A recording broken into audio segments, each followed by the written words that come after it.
Now, speaking on behalf of the National Heathen Association, where I was saying I was moved to, kind of felt like, had that feeling rise up in me about maybe I should. I think he brought church here. I think we just had church. The only thing that's missing is the passing of the hat. So we're going to hold that on. We're going to hold that on because we know the black church know how to raise money now. I love them because they put everybody to work. Ain't no unemployment in the black church. All right? Ain't no unemployment. Everybody got a task, assignment. We can find something to do for everybody. All right? And they know how to build buildings. They know how to buy property, build a church, appreciate the community. All right? So I like the black church. And I'm glad you brought church to us today. All right? Can we give them another round? I mean, I was inspired. Yeah.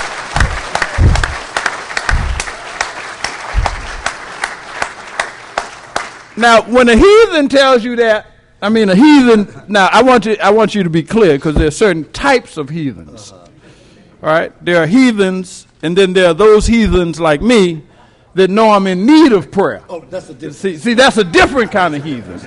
All right? I'm a heathen, but I do realize I'm in need of prayer. All right? So I just want to make that subtle distinction. All right? We have a little time because we're waiting for a number of people to join us. I'm going to move up the Lieutenant Governor, Anthony Brown, because he has some other engagement. But I want to take a minute, and I already know the criticism that's going to come to me for this, to identify some folks that are here in the audience that if you haven't met, I want you to circulate through before this is all said and done and meet. All right? General Nathaniel James is joining us from New York. The president of the proud 369th Harlem Hellcats Association. All right. Now, I was introduced earlier. I'm told that, when we started, I wanted us to be a national organization, like the DAV or the American League. But I've transcended that. I want us to be an international organization. All right? And on that note, I want to introduce a delegation from Ethiopia that is here. Would you stand so people can see who you are? Or did they leave already? All right, but I was introduced to a delegation from Ethiopia, and they told me to tell you this, that Ethiopia was the only African nation that was not colonized, and that they led the fight for liberation in Africa. All right, and I say that because I've just returned from me and Anthony Hawkins just returned from Nairobi, Kenya, Maputo, Mozambique, and we came out through Harare, Zimbabwe. All right, so, and we were there celebrating the 20th anniversary of the ex-combatants from Mozambique who had defeated the Portuguese in their liberation struggle. And we celebrated what they call their Veterans Day, which was September 6th. They call Victory Day. All right? So, with that said, I want to bring up Lieutenant Governor Anthony Brown. We're kind of jumping around in the order just a tad. But I do want to facilitate his need for a schedule adjustment. And can we give a warm welcome and a lot of love to Lieutenant Governor Anthony Brown? All right. And the Army in the house? Army. Come on, hey, let's hear you. All right.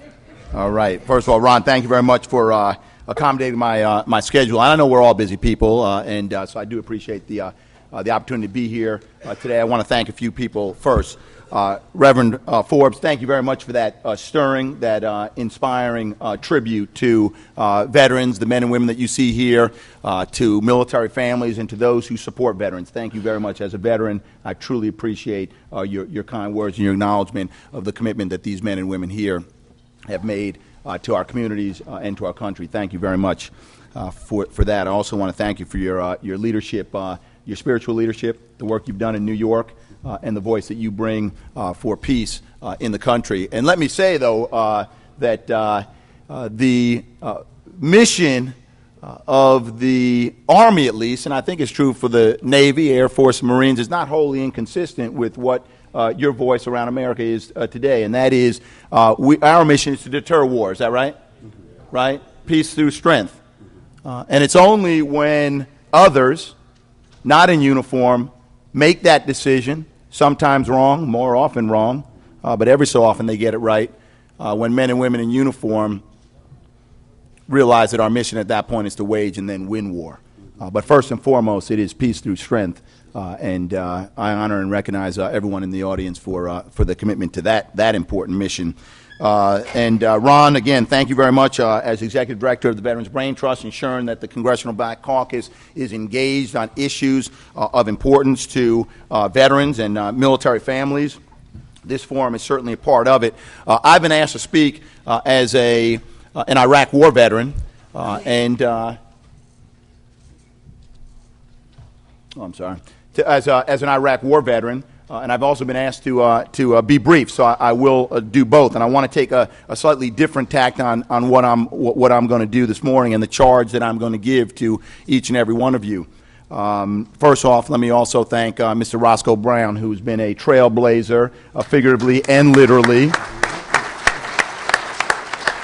I had the good fortune of attending flight school and graduated in 1985, Fort Rucker, Alabama. That would not have been possible had not been for the outstanding, superb courage and achievement of the Tuskegee Airmen. So thank you very much for your courage and stepping up the way that you did. So I want to read a passage here from a book, and it's not important what book it comes from, so I'm not even going to tell you where it comes from, but I wanted to read it because it's not my own words, and it's not eloquent, but I think it is profound. Part of the cost borne by a nation that goes to war is for its citizens to be willing to pay the price for providing benefits and care for those who volunteered and went into battle, only to discover later in life that they needed our help.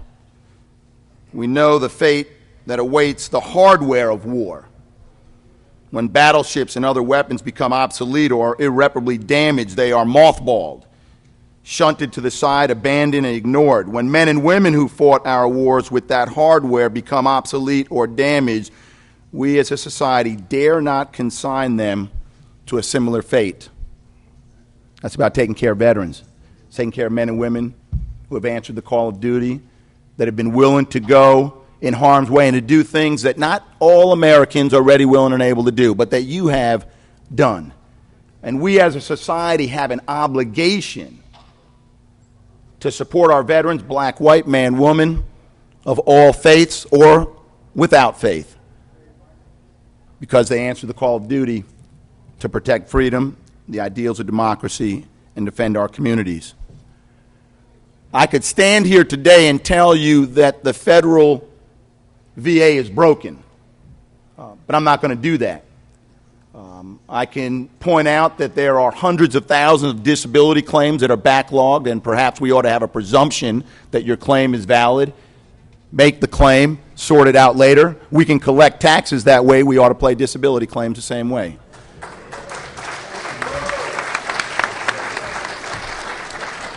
And I could stand here and tell you what you already know, that the Veterans Administration, the Health Administration, while they do an outstanding job when they deliver services, don't always deliver on time. But you already know that. What I'm going to tell you is that there's a partner in state government. See, we look to the federal government to fulfill that obligation to care for our veterans. But when you leave Washington after this weekend and you go back to your states, you ought to be asking state government, what are you doing? Because when those men and women take off that uniform, they're Marylanders, they're Iowans, they're Californians, okay, they're our neighbors. And we cannot sit back idly and watch as the federal government fails to respond for a variety of reasons. So what I want to do is tell you what we're doing in the state of Maryland, and I'll be brief. We recognize that the U.S. Department of Veterans Affairs, it's an outdated organization. Men and women that work there are committed and care for veterans. They do. But it's an outdated system. It was a system that was designed in the post-World War II era when a high percentage of our combat soldiers, all soldiers, airmen and Marines, came from our urban centers. And that's why you find VA medical centers in our cities. And you find most of the outpatient centers near our cities.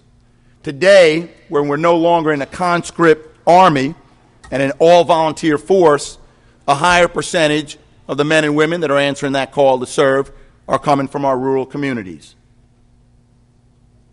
And when they leave service, they're returning to those same communities.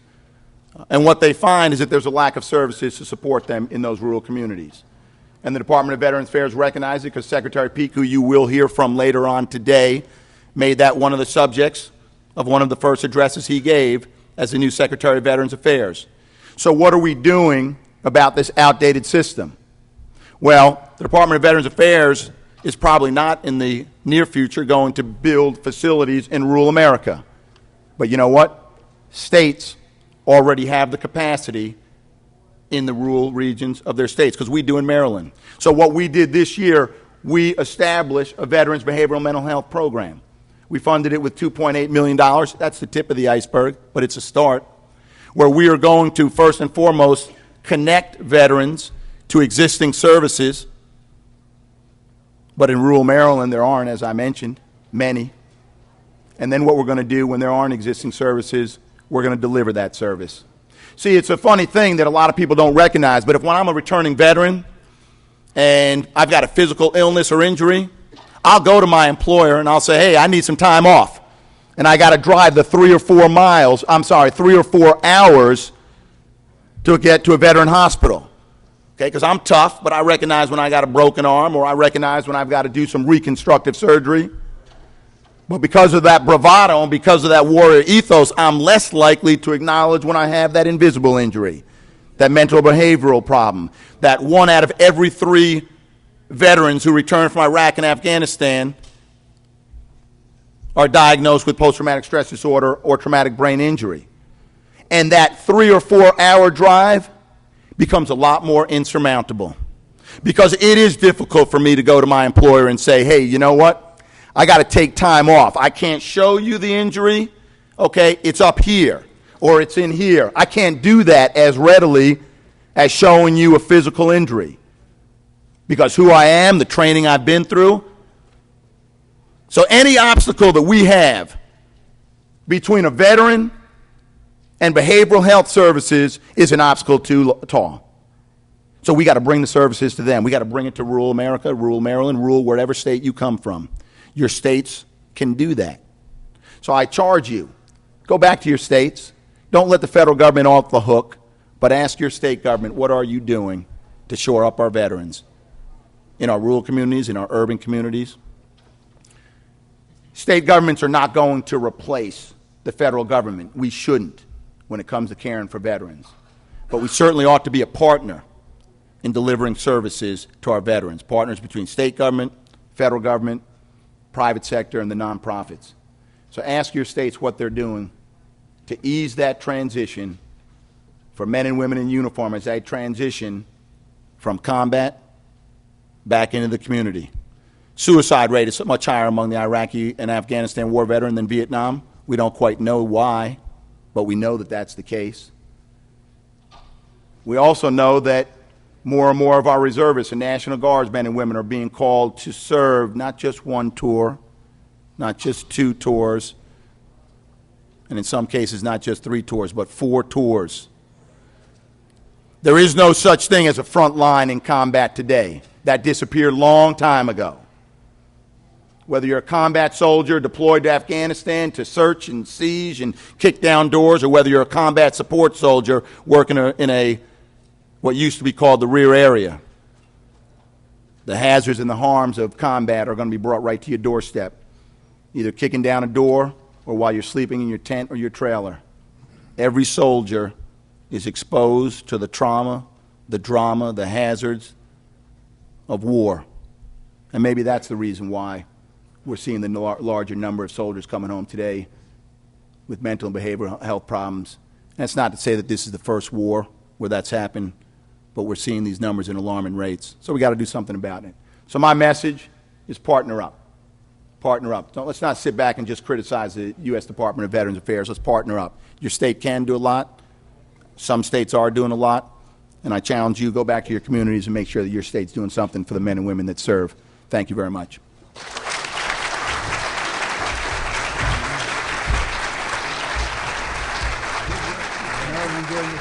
Yeah, we are. We're trying. We're trying. We're trying.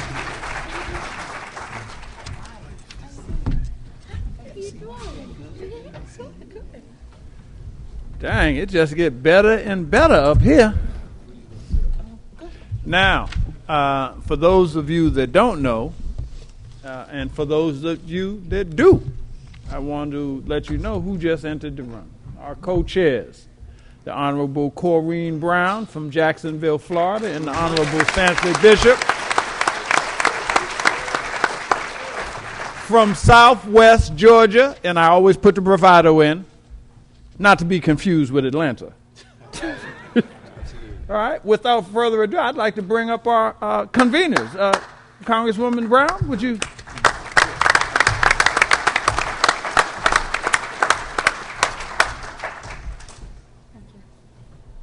God bless America.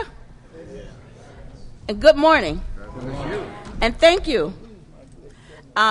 Certainly, this is the 38th year of the Congressional Black Caucus, not weekend, but conferences. And this is my 25th year of attendance. And this is the first time that I've co-chaired the entire caucus. And I've got to tell you, it has been a real challenge. But I am very excited about it. We've had 88 workshops, but at the heart of all of our workshops have always been our veterans' Braintrust.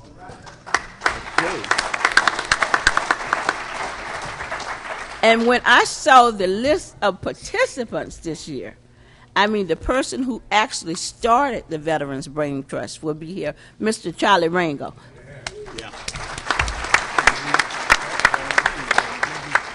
And I understand that the secretary will be here. Yes. The secretary of the Veterans Affairs will be here. Yes. And the number one person over minority health in the entire country for years and years, Mr. Lou Stokes from Ohio is here.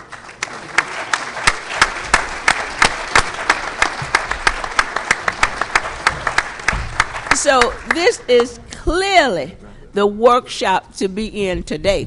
And let me just apologize that we are also in the midst of votes, because you know this is one of the most crucial times in the history of the United States, where we have a meltdown as far as Wall Street. But our job is to make sure it does not include Main Street. And we are working to make sure that it's a provision in there that we do not let our veterans lose their homes.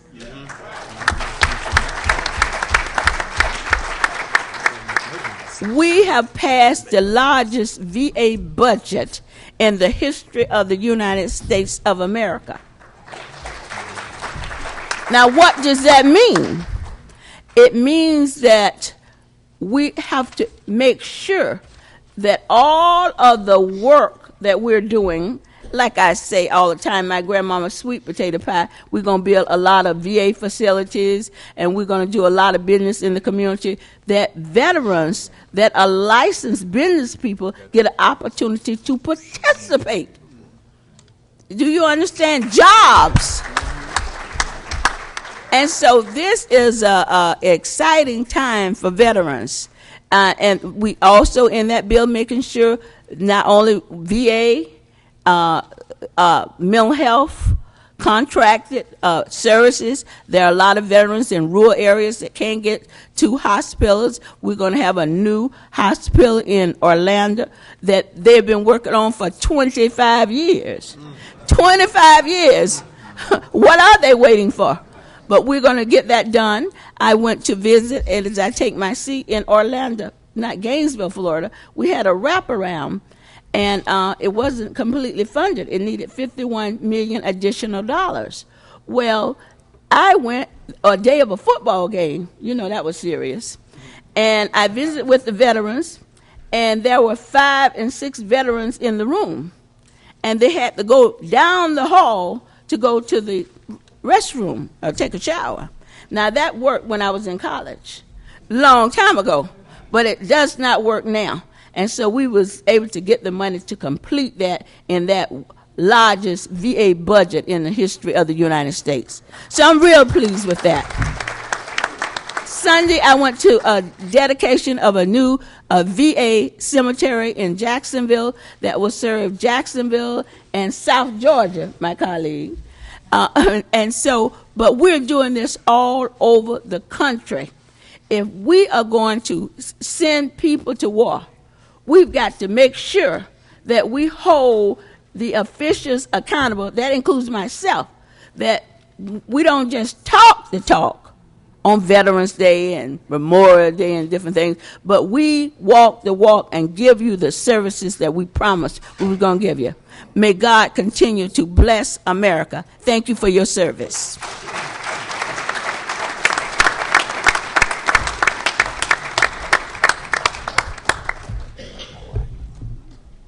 Congresswoman Brown, one of our biggest supporters. I remember earlier on, she said every man in her family had been in the service. All right? Yes. Without hesitation, I want to introduce Congressman Sanford Bishop, Jr. Give him a warm welcome. Come on now. Good morning. Good morning. It is really a privilege and an honor for me to be back for this Braintrust once again. This is my 16th year in the Congress, and it is my 16th year co-hosting this Braintrust. I certainly appreciate our leader, Congressman Rangel, who actually founded the Braintrust, and Corrine and I joined him when we came and joined the Veterans Committee. And of course, our erstwhile colleague, Congressman Stokes, chaired the VA HUD and Independent Agency Subcommittee of Appropriation. He was the money man for many, many years and did so very much. And so I'm just happy to be here now, no longer a member of the Veterans Committee, but a member of the Appropriations Committee with the Military Construction VA Subcommittee. You know, 50 years ago this year, President Harry Truman signed Executive Order 9981, which established the President's Committee on Equality of Treatment and Opportunity in the Armed Services. With his signature, segregation of blacks and whites in the military came to an end.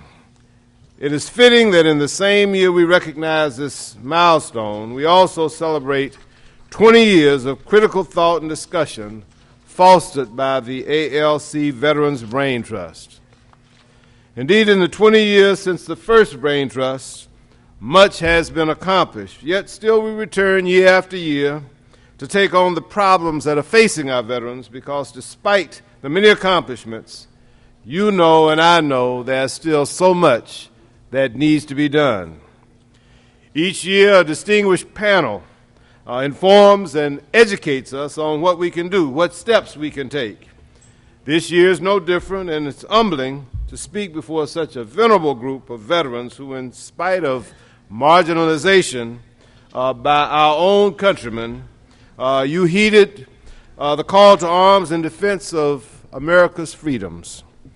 You chose to stand for a country that refused you equal treatment, equal opportunity, and most of all, equal respect. As Americans, we are taught to respect those who serve. We talk about their courage under fire, their sacrifices, their love for country. But our nation's African-American veterans play into our national conscience in a very different way, because throughout history, we've earned these adulations and garnered the respect in face of our own ignorance and hatred.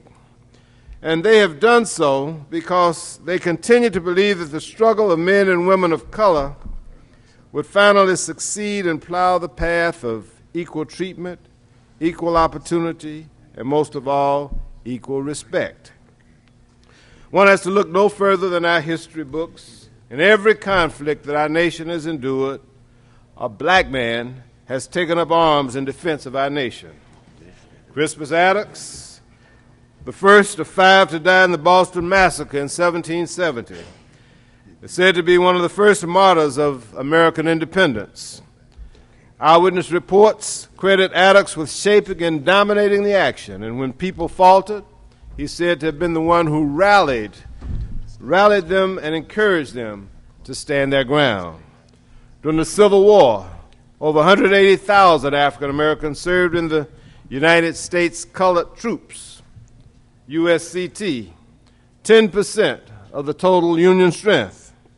Another 200,000 served in service units, but would have to serve under white officers.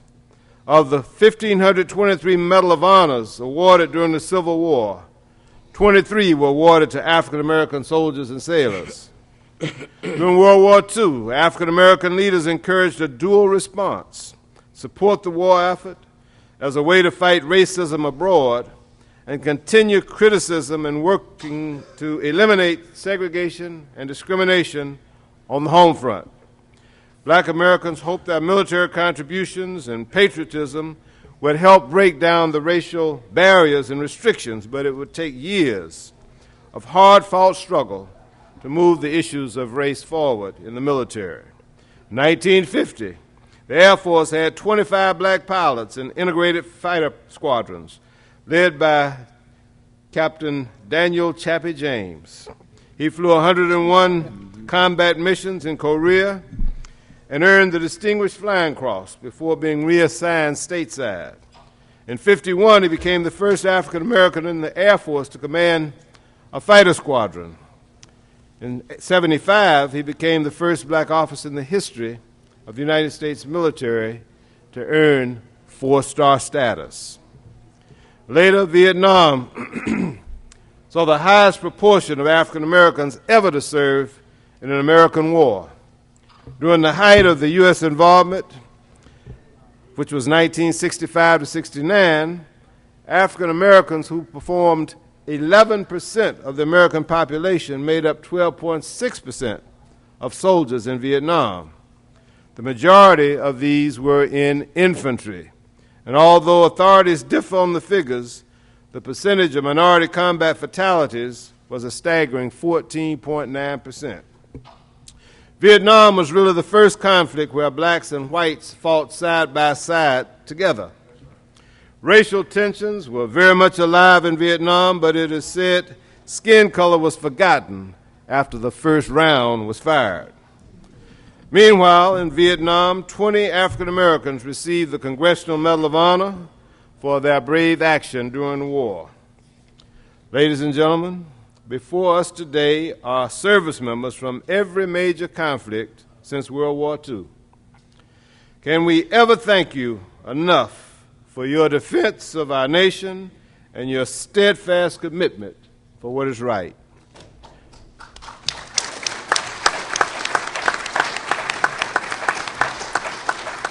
Our troops today reflect the growing diversity of the U.S. population. Women serve side by side with men, Hispanic next to white, white next to black, next to Asian, next to Christian, next to Jew, and so on. We should realize that this would not have been possible without the fight against bigotry carried by many of you who are sitting here today.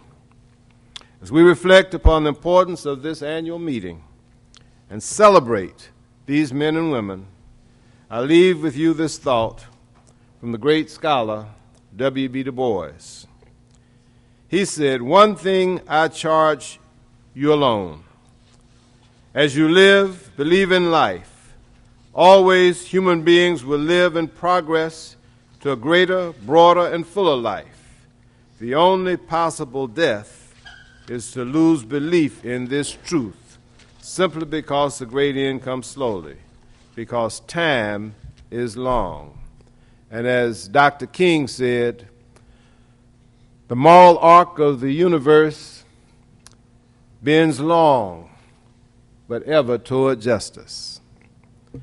Hopefully, as we continue fighting alongside with you, there will be justice for African American veterans and our men and women in our military. Thank you. God bless you.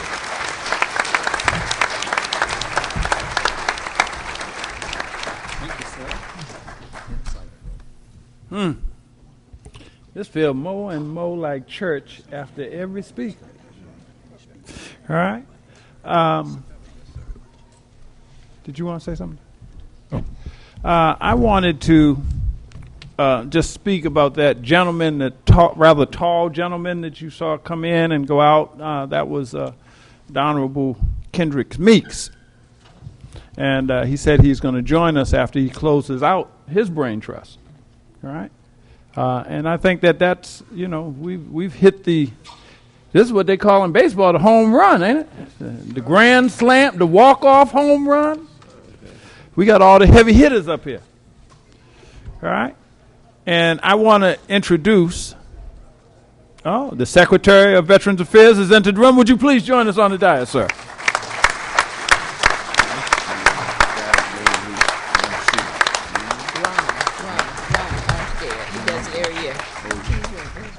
Now, see, this is where it gets dicey for me. Now, I rose to some high ranks in the service. I was the senior E3.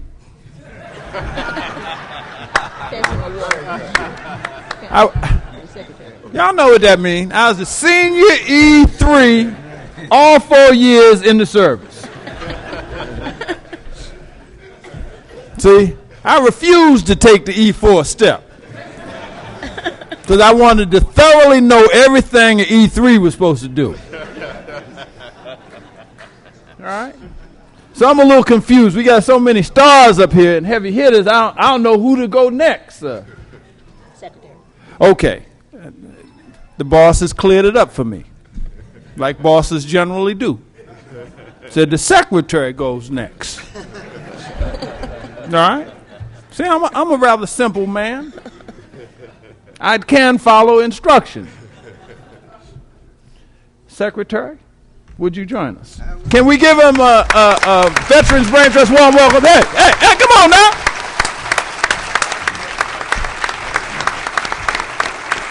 Sit down, y'all, please. Well, thank you all for allowing me to come today. I do appreciate it. It's nice to be with you on the dais instead of in front of you on the dais. With me today, I have a retired Army colonel who works for the VA now, Lucretia McClinney. Where are you? All right, stand up over there. Lucretia, great Army nurse, used to, you talk about lawn stool and what we've got in Europe now, and she used to be the running that place from making sure our soldiers got taken care of. We have Renee Allen, our center's African American Veterans Liaison. Renee, where are you? All right, over there.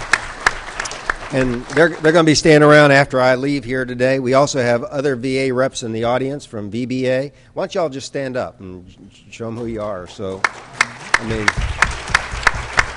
thanks. It's like in many ways, how come you didn't stand up? Good to see you, Irene. The point is, the VA really is ubiquitous. We're in every hometown practically. We're an organization that reaches across America in so many different ways, whether it's in providing benefits, whether it's in providing health care, whether it's being part of the community, responding to natural disasters. It is your VA. I see a lot of folks who obviously are in the military or been in the military before. You ain't Cav, you ain't. I know how that goes. But there's so much to know about the VA that, I've been in this job about 9 months, and I'm still learning a lot, and that's after being 38 and a half years in the Army, on active duty. Old 101st guy. I know you see the Cav guys represented here. I know we got But we got, as I understand, VA booths out here where you can learn all kinds of stuff about your benefits. You can, get information from us. You have the opportunity to learn about our Veterans Employment Coordination Service, and that's a pitch for you because 31% of the people in the VA are veterans, and this kind of focuses on the new veterans to try to make sure that they come in and we keep growing to be able to be the VA of the future for you. And so we want to bring in also those with disabilities. We have a great environment for being able to take care of folks with disabilities who have served this nation and who want to continue to serve the nation as part of the VA team. We've got monster.com, that gives us other accesses. So there's a lot of information out there about us if you start looking. We have a great advisory committee on minority veterans that helps me keep straight and guide our efforts to moving forward in that. It's led right now by Major General Jim Mukayama. 7 of our 17 members are African American. The youngest is Shoshana Johnson. Many of you probably know her, America's first female POW from Operation Iraqi Freedom. Had her in the office with Lucretia just not too terrible long ago. But that starts to talk about the importance of bringing in young folks that are going to help us, as I say, guide our VA to the future. And those advisory boards are important for me to be able to keep us moving in that direction. Some people judge the VA by what they saw in Life magazine in 1970. I can tell you that is no longer the case. Our organization has been through a metamorphosis that is unbelievable in terms of the quality journey. And everybody is recognizing it now. I was at a symposium up at MIT, and it was one of these international symposiums focusing on where's healthcare going in the world, and particularly in the United States. And there was the former Prime Minister of Finland, he's standing up and talking about, well, you ought to look at the VA of the United States of America about a healthcare system that is actually able to work. One that is continuing to be progressive and doing the kinds of things for the veterans that we should be doing for really all citizens was kind of his message. So we are not your father's VA. We've got about 1,200 points of care out there. We have extended our reach from just having medical centers, and if you wanted health care, you drove to them, to now with our community-based outpatient clinics, with an extension of our vet centers, which really focus on reintegration for the combat veterans and mental health kinds of issues that, is obvious that we have those kinds of issues to deal with now with this current generation. People talk about PTSD. We see 400,000 people with PTSD. 67,000 of that 400,000, only 67,000 really, if you will, are from the last 7 years of OIF and OEF. So we're still dealing with those, my generation, the Vietnam generation of folks, like many of you in this audience, some World War II folks that are understanding that they can use that kind of support and that kind of help. Our budget, thank you, ma'am, is better than we have ever had it. We have asked for this 2009 budget, $93.7 billion. That's nearly double what it was 8 years ago. The healthcare budget will have more than doubled, and what I'm understanding from both houses of Congress is that we will probably get another $2 to $3 billion more than that in 2009 to be able to provide support and care to our veterans. That's significant money, and we really owe you spending that money in the right ways to do the right thing. Mental health is one example. We will spend $3.9 to $4 billion in 2009 on mental health. This issue of suicide is an important one, but I would tell you that it is. There's been a whole lot of talk about, well, what numbers are you having epidemics a trend? We look scientifically, and I presented this information to Congress. You look across the way. We've had in the middle age group a steady level of suicides above the national average. Truth is, the black community commits suicide at a smaller proportion than the white community.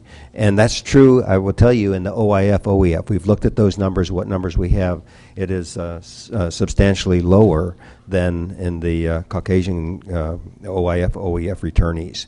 But I will tell you, we are focused in a lot of effort on trying to get to our soldiers, sailors, airmen, and Marines when they come back.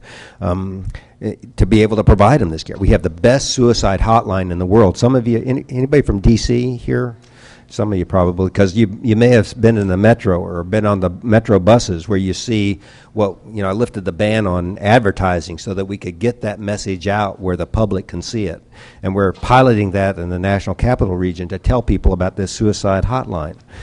We have had now about 30,000 veterans call that line. We have had more than 1,600 rescues of people that were potentially going to commit suicide that were talked out of it and gotten into health care. We have more than doubled the number of suicide prevention coordinators throughout the VA to be able to make sure that people at risk, and we know that, what kind of people are at risk? If you've been shot or wounded, you're at risk. If you're a heavy smoker, you're at risk. If you have had family disruptions, you're at a risk. So, there's a lot of things about soldiers that say, yeah, there is a risk. And we want to be there to be able to mitigate that risk because we believe you can do something about it. And if you're at a high risk, you get one of these suicide prevention coordinators assigned to you that can keep in touch with you, make sure if you miss an appointment that we're right on you and making sure you're getting back into care and all of those kinds of things. So it's very important resources that we are putting in place to deal with this. The other thing I will tell you is we're trying to spin up our outreach. And so we now have, we're about the reserves. They come through the demob sites and, they want to stick around and listen. They want to get home to family and work and back into being members of society. And so what we're doing is meeting at the demob sites and enrolling them in their local VA before they ever get home, so that they have a touch point and they know that we're there for them. We think that's very important.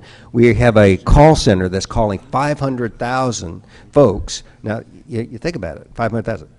There have been about 1.7 million people in all of the 7 years we've been at this deployed to OIF and OEF. About 850,000 of them have actually separated from the military and are now, veterans. Some of them are back and forth. Those reservists I was talking about, they'll come back into the civilian, and then they go back and they go to that next tour in Iraq or Afghanistan. So about 350,000 or so have already come to the VA and touched base with us. We want to reach out and make sure those other 500,000 know that Congress and the President have given them the authority to see them up to 5 years without even having to go through all that adjudication procedure. So we want them in so that we can mitigate the long-term effects that some of our generation, this audience, have felt and didn't figure out we had for some years after the battles.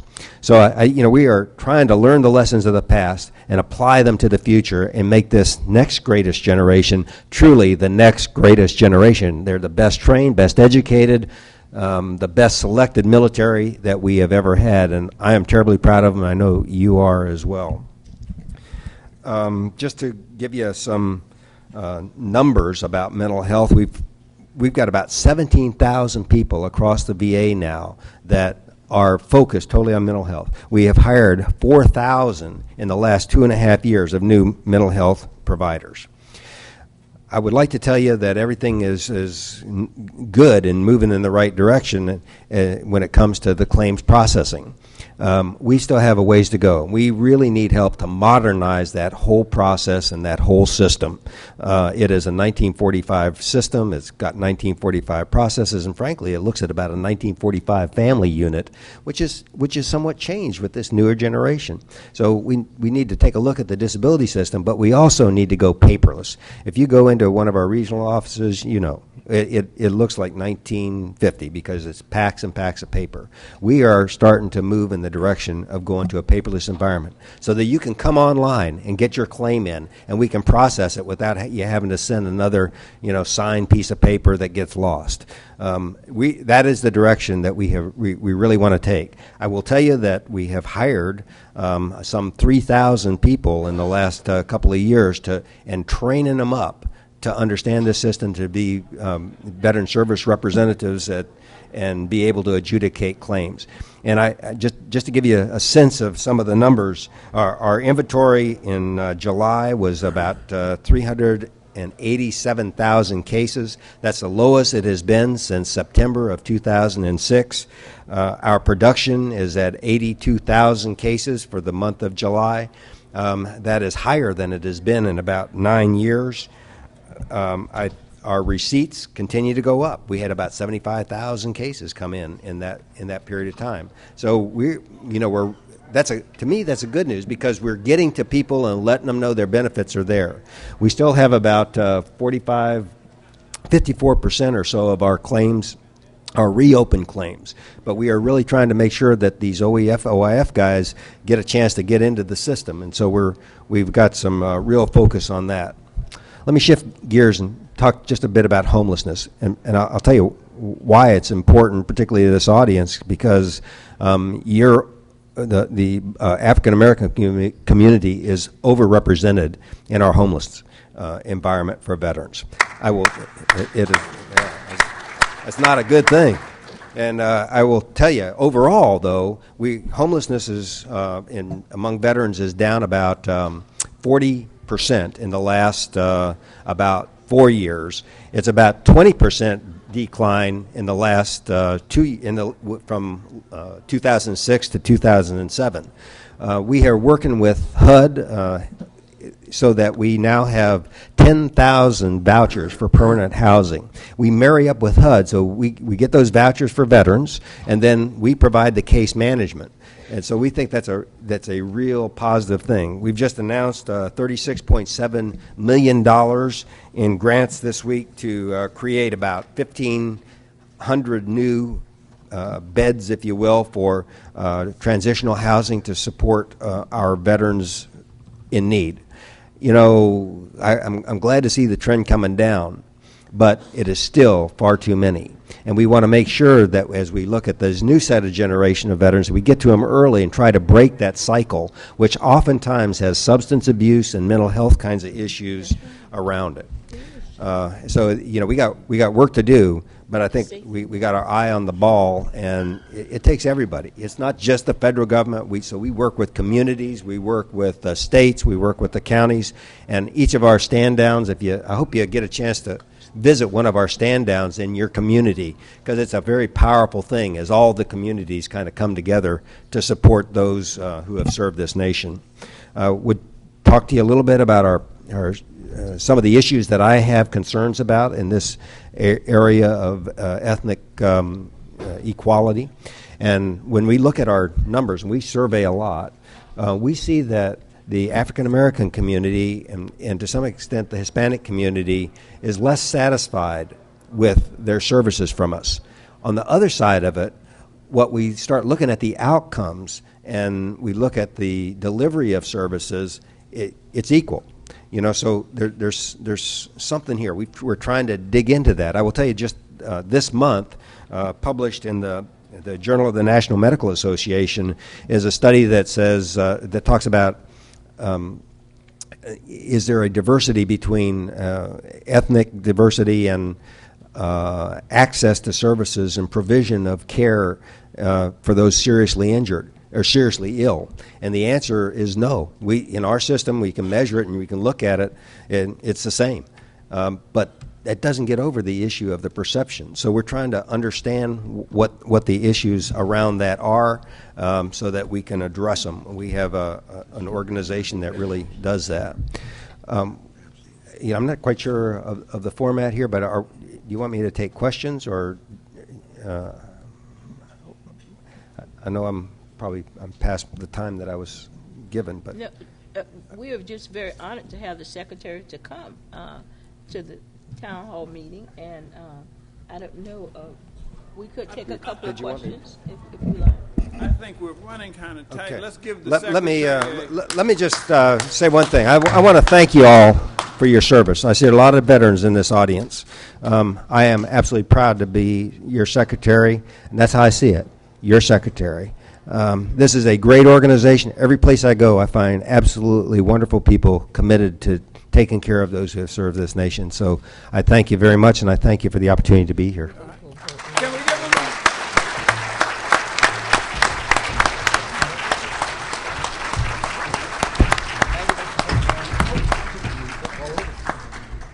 Now, just to let him see who the veterans are in the house, would all the people, veterans, stand up, please? Just so he can kind of get a visual look. There we go. Secretary, these are your veterans. Good to see you again. All right. Now, I want to thank you. I want to thank you. I want to thank you. Because of this, I know that I just passed the Honorable Corrine Brown and Sanford Bishop a message that they have votes at 11:15, and because of the nature of the business at hand that they're dealing with, I kind of condensed the ability for the secretary to take questions. But we do have Lucretia McClenny here, who heads up the Center for Minority Veterans, and I'm going to put it on her to handle any sort of questions that you might ask, that you might have, or that you want to be given to the secretary. She loved me. Okay. All right, and we're going to take a 2 or 3 minute break. All right, while the chairs leave. All right, for those, the chairs and the secretary leave. 2 or 3 minute break. Now that doesn't mean your usual 2 or 3 minutes.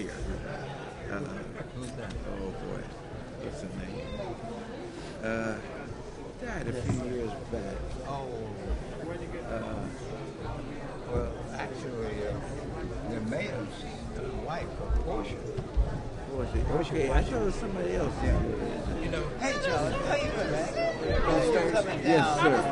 I am sorry. I'm shaking. You wouldn't know me. Okay. I know you. I'll definitely. Have to reconvene, folks. Can we get somebody to go outside? Mr. Hawkins, can you help us kind of bring people back in, and because we want to move the program along. Okay.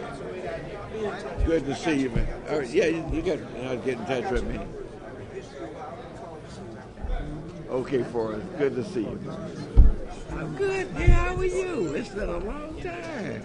I'm good, and you? Hey, what you doing now, Carol? All right, if we can, yeah, I'm on. Can we? If we can get people to come back and take their seats. You guys, yeah, once you get in your blood, that's it. Good to see you, Carol. Mr. Hawkins, can you get people to come in from the hall?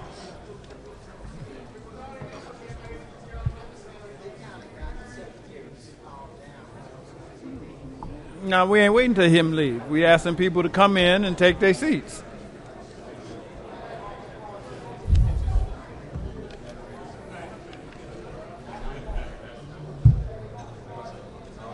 Hey, I talked to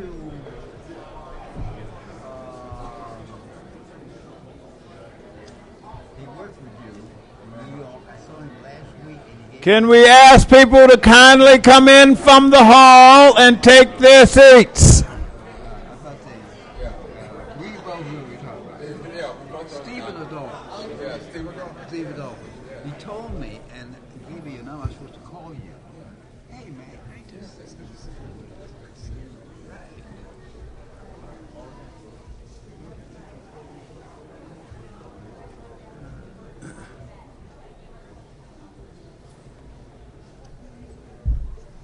We would like to restart. I want to invite you to come and speak to the dedication of the veterans statue. We have 2 things that we're going to do immediately.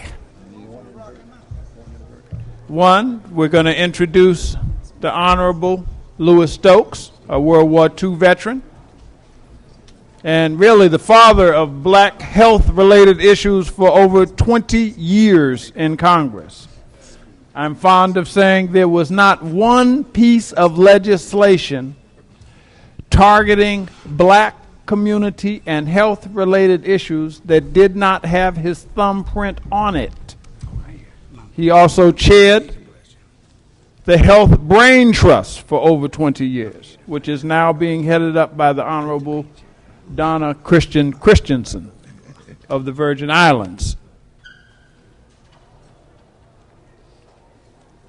Immediately following the Honorable Louis Stokes' remarks, we're going to have the roll call of those black units, of those veteran supportive groups, by the actor John Amos.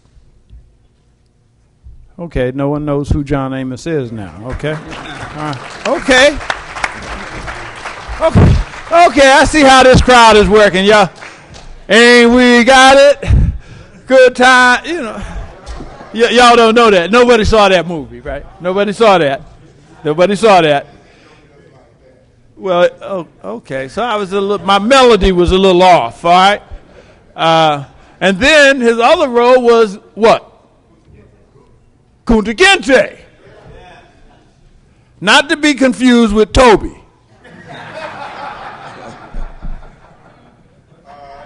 Kunta Kinte. Not to be confused with Toby. All right? Without further ado, I want to give a warm welcome to the Honorable Louis Stokes. Come on now.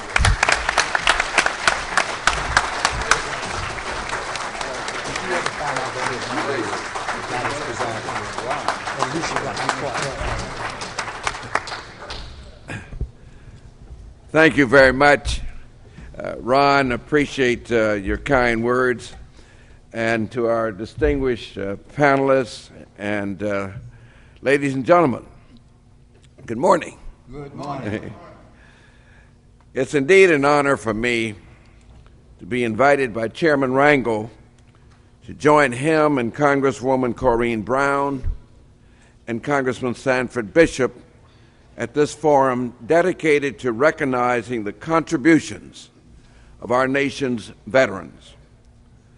I'm also particularly honored because, as you heard Ron mention, I come from a different generation of the military. I served in World War II. Perhaps few of us in this room go back that far in terms of the military. It was a different army that I served in. I served in a segregated army as an 18-year-old draftee from Cleveland, Ohio. And the army I served in is totally different from the army of today. It's one that, at my current age of 83, I will never forget some of the indignities to which we were subjected while wearing the uniform of our country. In his letter to me, Chairman Rangel said, "At this forum would call on members of the military, academic experts, and members of Congress to discuss the challenges being faced by returning veterans, including health care, economic, and education issues. My specific role here this morning is to talk to you about the history of the Congressional Black Caucus Braintrust. This year marks the 38th annual Congressional Black Caucus Legislative Conference. And this is also the 20th year in which the Congressional Black Caucus will stage the Veterans Health Braintrust. So there's much for us this morning to be proud of. Before addressing that history, however, as the former chairman of the Congressional Black Caucus Health Braintrust, which Ron also mentioned that I chaired for 24 years before I retired, I want to bring to your attention a project relating to veterans' health and wellness that I was so glad to see the secretary, who I thought made an excellent presentation here this morning, and the time he spent to talk about PTSD and also mental illness, I think was so very important. But I recently had occasion to see a DVD entitled Coming Home, which Optum Health, which is a division of United Health Group, co-sponsored in connection with the National Alliance on Mental Illness, New Mexico. It's NAMI, which you're familiar with from our government. The video showcases the real-life experiences of 3 soldiers while helping family members understand the signs and symptoms of distress, when to seek help, and what families and communities can do to help our veterans. The video is being made available at no cost. The Coming Home Supporting Your Soldier video will help local soldiers understand that they are not alone and that help is available. I will provide information to each of the congressman's offices on how to get this video for you. Now, in the early 70s, the Congressional Black Caucus tried to peer into a crystal ball. We tried to envision how the small number of us then serving in Congress, and there were only 12 or 13 of us here when we established and founded the Congressional Black Caucus, and how we could, being 12 or 13, functioning in a House where there were 435 members, how we could position ourselves in the committee system in the Congress. Our analysis of the committee system revealed there were no black members on the three most powerful committees in Congress: the Rules Committee, the Appropriations, and the Ways and Means. That's where the power lay in Congress. That's where you had to try to be to make a difference legislatively. And so we devised a strategy to put me on Appropriations, Charlie Rangel on the Ways and Means Committee, and Shirley Chisholm on the Rules Committee. This was the strategy which allows us today to be so proud to see that the strategy worked, and that Charlie Rangel is today chairing the House Ways and Means Committee, one of the most powerful committees in the Congress.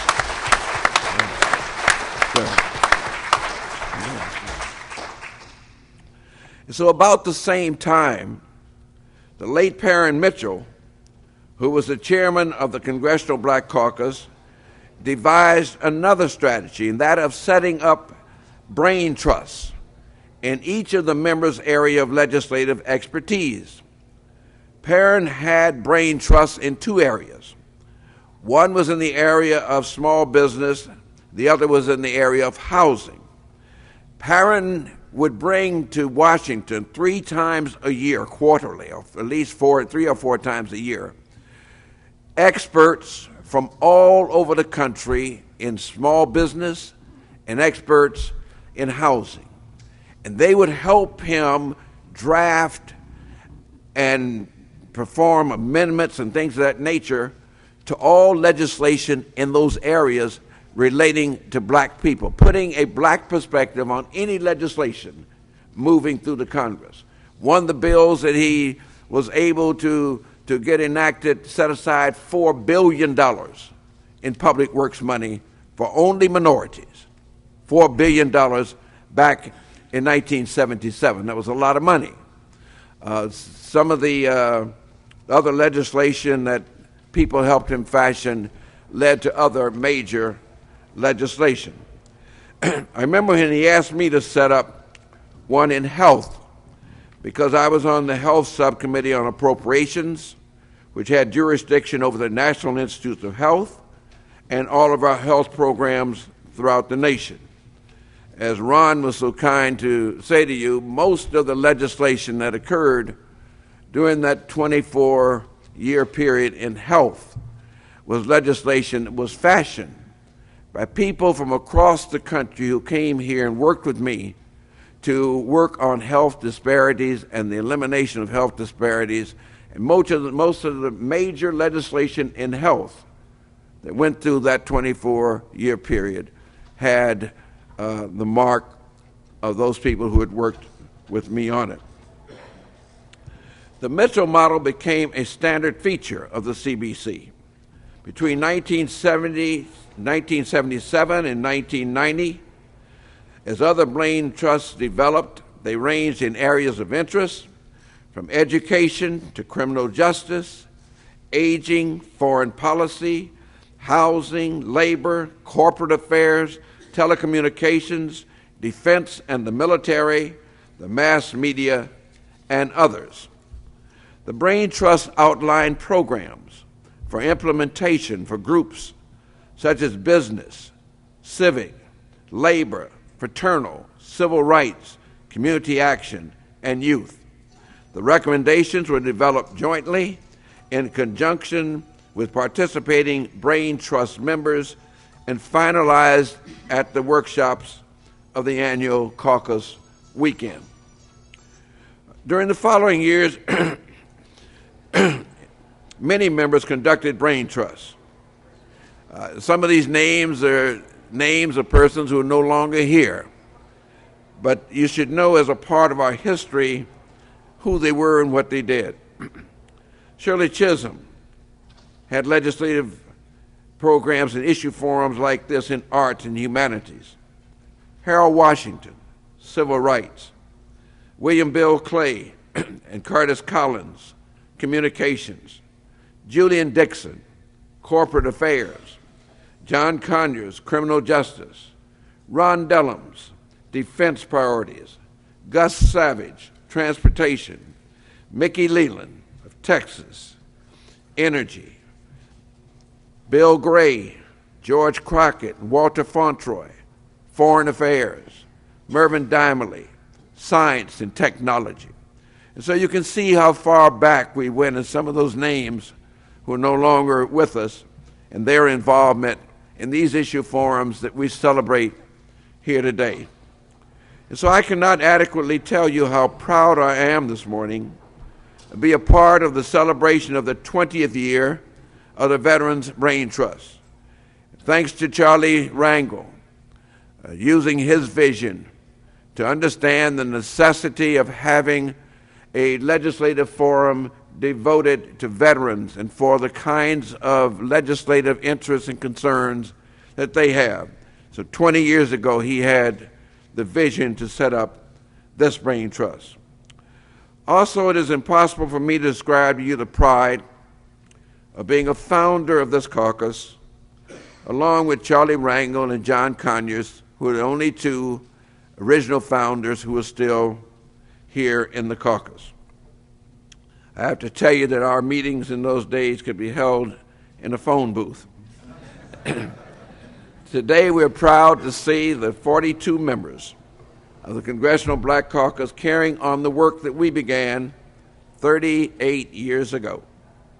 So all of us can be proud of this legislative weekend, which has produced much of the major legislation affecting black Americans over the past 40 years.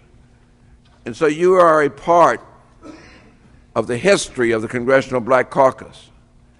And what you do here this weekend is extremely important in terms of our future. The veterans who are in this room today deserve and have earned everything we can do to address the many challenges facing them as they come back out of service, having served our country honorably and admirably. And so I congratulate all of you for taking time out to come and be a part of this outstanding forum now celebrating its 20th anniversary. Thank you very much. Thank you.